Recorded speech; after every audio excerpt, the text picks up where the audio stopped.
Hello everyone. आज है 28 जुलाई और द हिंदू की आज की जो हमारी इम्पोर्टेंट न्यूज़ रहेंगी वो हैं एसआईआर और भारत में नागरिकता का निर्धारण, भारत की जलवायु संकट की जो रणनीतियां हैं वो, और चोल विरासत आधुनिक भारत रोड मैप।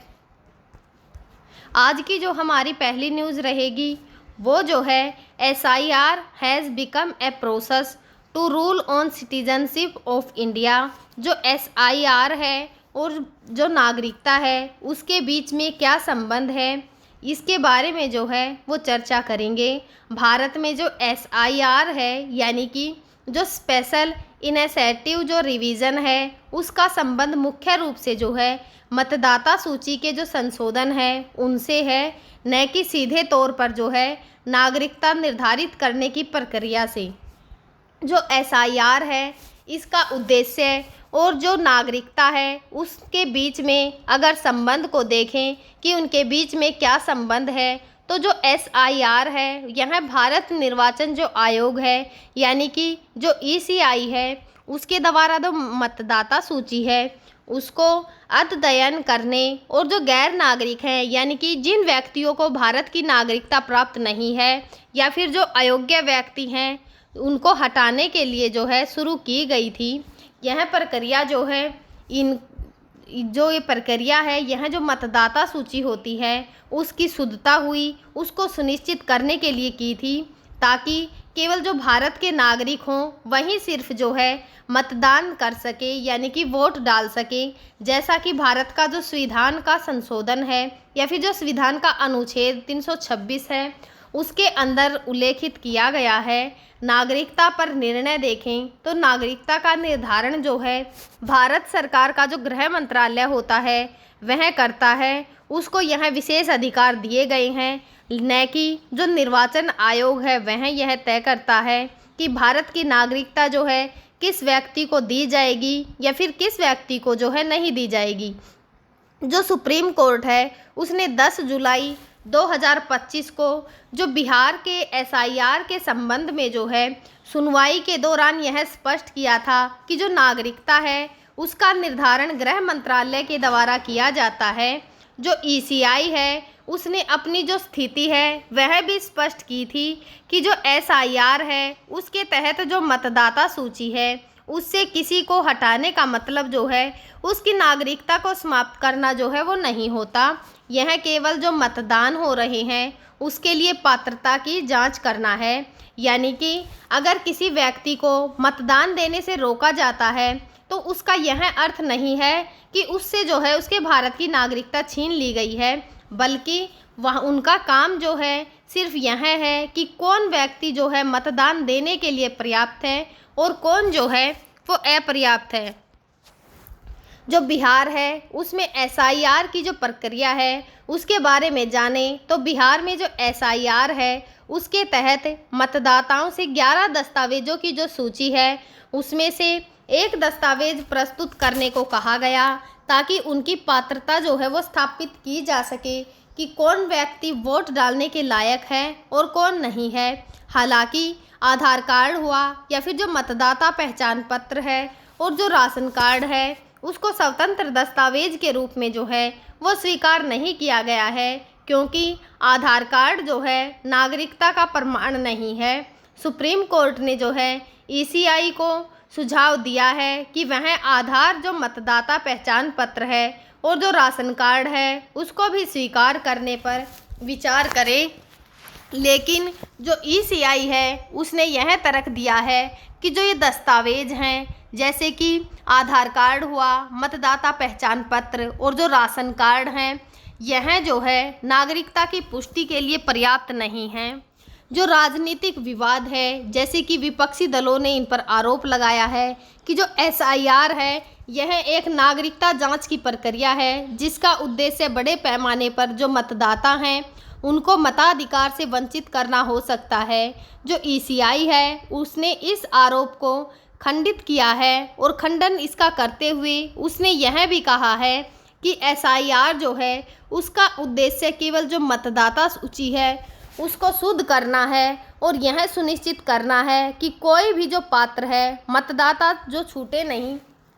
और कोई भी अपात्र जो है वो मतदान होता है उसके अंदर शामिल न हो। और अगर भारत में जो नागरिकता का निर्धारण होता है उसकी प्रक्रिया को देखें तो नागरिकता का निर्धारण जो है, जो नागरिकता अधिनियम 1955 है और उनके जो संशोधन हैं जैसे कि 1986 का, 1992 का, 2003, 2005 और 2019 के तहत जो है वो किया जाता है। और जो यह प्रक्रिया होती है यह गृह मंत्रालय द्वारा जो है वो संचालित की जाती है। जन्म के आधार पर जो है 26 जनवरी 1950 से 1 जुलाई 1987 के बीच भारत में जो व्यक्ति जन्मा है वह व्यक्ति स्वतंत्र नागरिक है। यानी किस व्यक्ति को जो है किस आधार पर नागरिकता प्राप्त होती है उसके बारे में जानते हैं। जो व्यक्ति जो है भारत में पैदा हुआ है 26 जनवरी 1950 से जो 1 जुलाई 1987 है उसके बीच में, तो उसे जो है वो खुद से ही नागरिकता प्राप्त हो जाती है। और जो 1 जुलाई 1987 के बाद कम से कम जो एक माता पिता यानी कि कोई भी जो व्यक्ति है उसका चाहे माँ हो या फिर जो पिता हो भारतीय नागरिक का होना आवश्यक है। 3 दिसंबर 4 के बाद जो है दोनों के माता पिता में से एक का भारतीय नागरिक होना और दूसरा अवैध प्रवासी नहीं होना जो है वो चाहिए। वंश के आधार पर अगर देखें तो जो विदेश में जन्मे व्यक्ति हैं जिनके माता पिता में से एक या फिर दोनों भारतीय नागरिक हैं, तो जिनका जन्म भारतीय मिशन में 1 वर्ष के भीतर पंजीकृत होता है तो उसे भारत की नागरिकता प्राप्त की जाती है।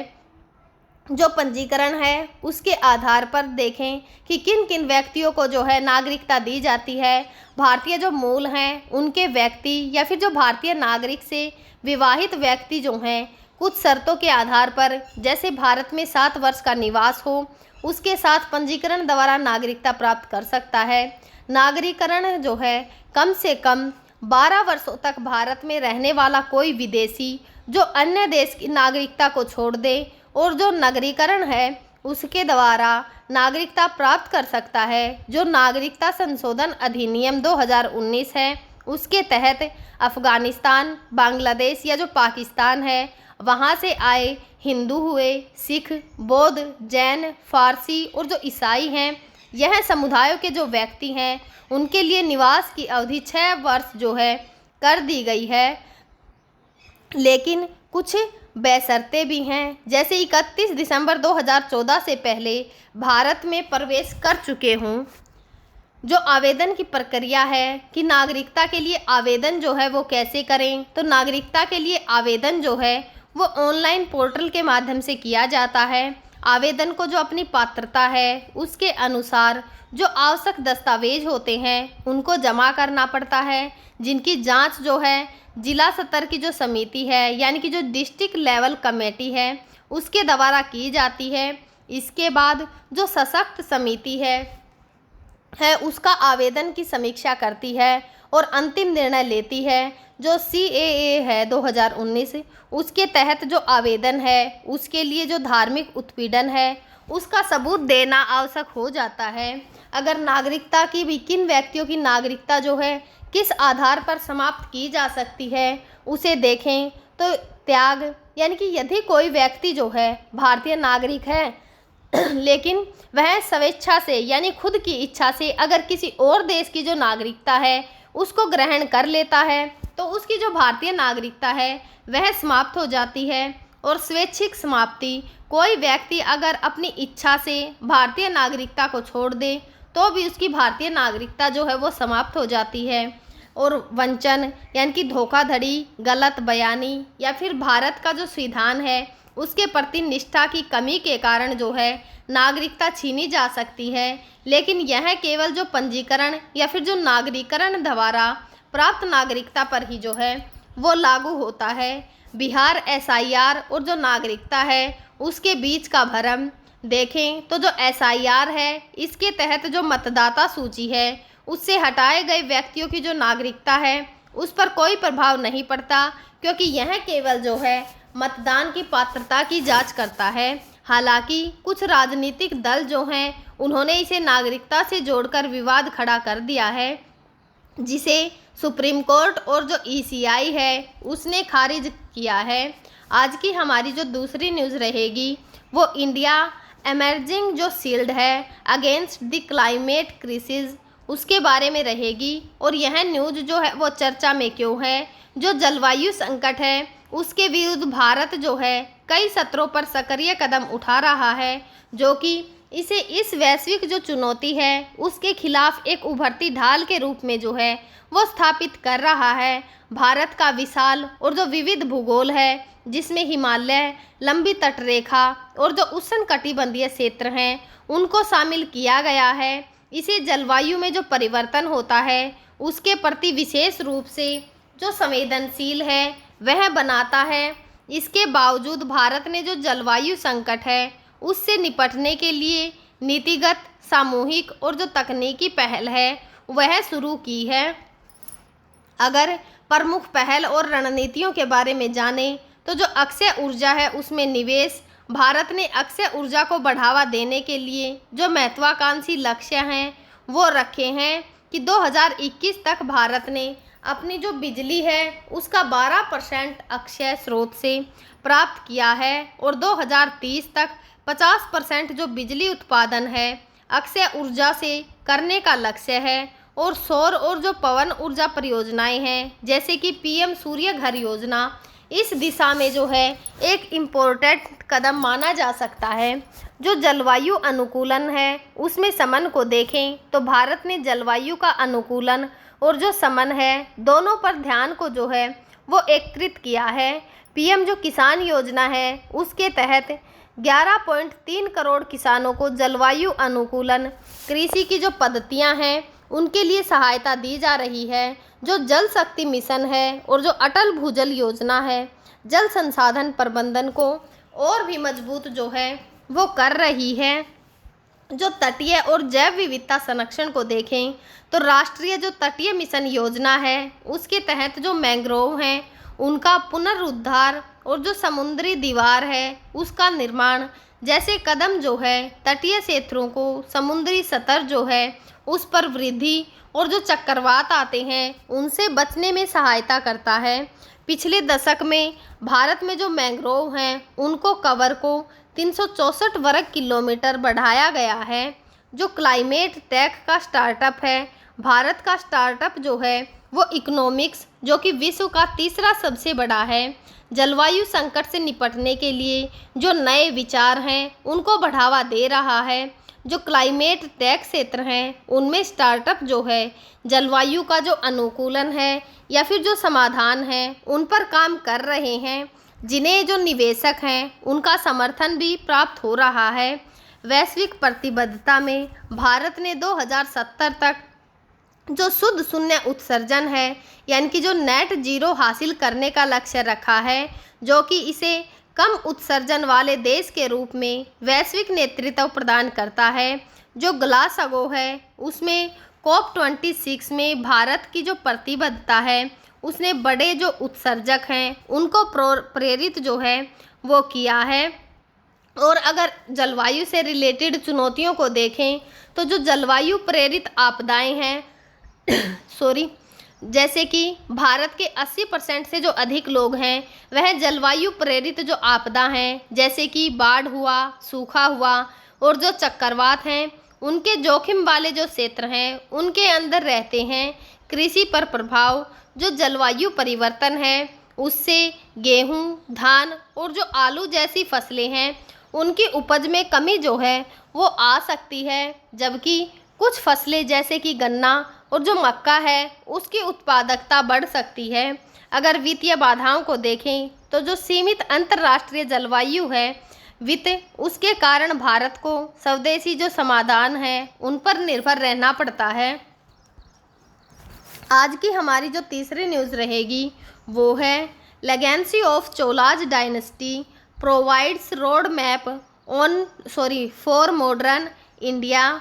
जो प्रधानमंत्री नरेंद्र मोदी हैं उन्होंने तमिलनाडु का एक जो अरियालूर और गंगईकोड़ा चोलपुर मंदिर है उसमें आयोजित जो आदि तिरुथिराई उत्सव है उसके दौरान यह कहा कि जो चोल वंश है उसकी जो विरासत है वह आधुनिक भारत के लिए एक प्राचीन रोड मैप प्रदान करती है। उन्होंने चोल साम्राज्य की जो आर्थिक और सैन्य उपलब्धियां हैं उनको भी जो है रेखांकित करते हुए यह कहा कि राजा राज चोल द्वारा स्थापित जो शक्तिशाली नौसेना है उसको राजेंद्र चोल ने जो है सबसे मजबूत किया, जिसने कि श्रीलंका, मालदीव और जो दक्षिण पूर्व एशिया हैं वहाँ तक जो व्यापारिक और राजनयिक संबंध जो हैं वो स्थापित किए हैं। व्यापार के लिए जो तमिलनाडु से उस समय पर जिस रास्ते का प्रयोग किया जाता था उसे जो है आज भी जो है हम इस्तेमाल करते हैं। जैसे कि जो बंगाल की खाड़ी है वहाँ से लेकर हमारे जो अंडमान द्वीप हैं यहाँ से होते हुए सिंगापुर के पास से जो है हम जो है देशों के साथ व्यापार जो है आज भी इसी रास्ते के द्वारा कर रहे हैं। जो चोल नौसेना है अगर उसके बारे में जाने तो अगर उनका उद्भव और जो संगठन है वह किस प्रकार से हुआ था, जो प्रारंभ में चोल नौसेना थी उसका विकास जो है राजा राज जो चोल प्रथम थे जिनका शासनकाल जो है 985 से 1014 ईस्वी तक माना जाता है, लेकिन इससे जो है उनका जो पुत्र है राजेंद्र चोल प्रथम उसने जो है चरम पर पहुंचा दिया था। अगर इसके संगठन की बात करें तो जो चोल नौसेना है उसमें विभिन्न प्रकार के जहाज़ शामिल थे, जैसे कि छोटे गश्ती नौकाएं हुई या फिर जो बड़े युद्धपोत हुए, वे सब जो है इसके अंदर शामिल थे।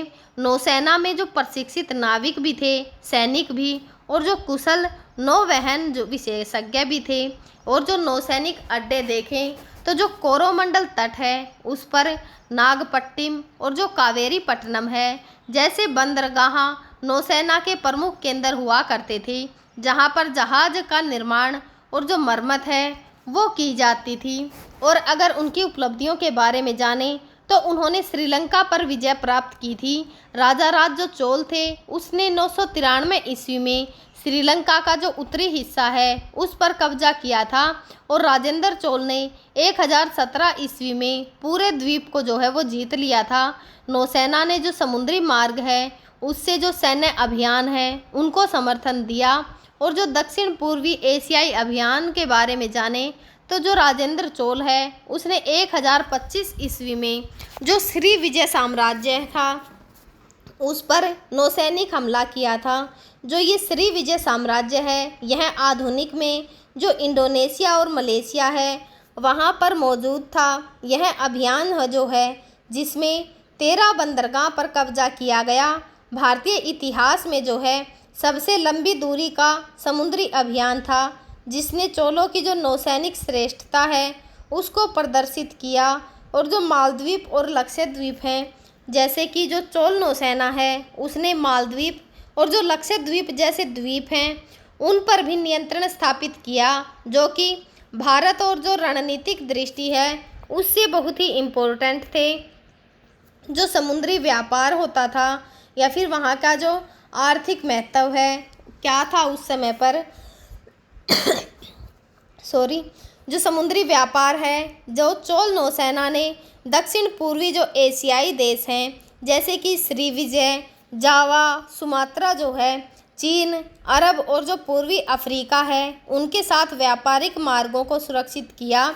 मसाले हुए, रेशम हुआ, कीमती पत्थर और जो कपड़ा जैसे सामान हैं उनका व्यापार होता था। जो बंदरगाह का विकास है वह नागपट्टिनम और जो कावेरी पट्टनम है और जो कोकई जैसे बंदरगाह अंतर्राष्ट्रीय व्यापार के केंद्र थे। चोलों ने जो व्यापार है, जो व्यापारी हैं चोलों के, उनके लिए गिल्ड जैसे कि मणिगामम और जो अय्यावोले है उनको प्रोत्साहित किया। अगर उनकी सुरक्षा जो है किस तरह से की जाती थी उसके बारे में जाने तो जो नौसेना है उसने समुद्री डकैतों से व्यापारिक जहाज़ों की रक्षा की, जिससे जो समुद्री मार्ग है वह सुरक्षित रह सके। और जो तकनीकी और सांस्कृतिक पहलू जाने तो जहाज़ का निर्माण जो है चोलों के पास उन्नत जहाज़ निर्माण की तकनीक थी। उनके जहाज़ जो है मजबूत होते थे और लंबाई जो है वो समुद्री यात्राओं के लिए उपयुक्त थे, यानी कि जो लंबी यात्राएं की जाती थी उनके लिए भी जो है वह बहुत ही इम्पोर्टेंट थी। नौवहन कला यानी कि जो चोल नाविक हैं वह तारों, हवाओं और जो समुद्री धाराएं हैं उनके आधार पर जो है वो नौका को चला लेते थे। वे मानसून हवाओं का उपयोग जो व्यापारिक यात्राएं होती थी उनके लिए किया करते थे। और जो सांस्कृतिक प्रसार को देखें तो जो नौसेना है उसने तमिल संस्कृत, हिंदू धर्म और जो वास्तुकला है उनको दक्षिणी पूर्वी जो एशिया है वहाँ तक पहुँचाया है। और जो श्रीविजय और कंबोडिया है उसमें चोल प्रेरित मंदिर जो है इसका एक प्रमाण जो है देखने को मिलता है। 13वीं शताब्दी में जो है चोल साम्राज्य के कमज़ोर होने के साथ साथ जो नौसेना की शक्ति थी वह भी घटती चली गई। और जो पांड्य और होयसले हैं जैसे अन्य जो राजवंश हैं उनके उदय और जो आंतरिक अस्थिरता थी जिसकी प्रभावशीलता जो है वो कम की गई, जिससे कि इस साम्राज्य का जो है अंत हो गया। हम आगे भी जो है जो द हिंदू की इम्पोर्टेंट न्यूज़ होंगी उनको आप सभी के साथ शेयर करते रहेंगे। तब तक आप पढ़ते रहिए, खुश रहिए। Thank you.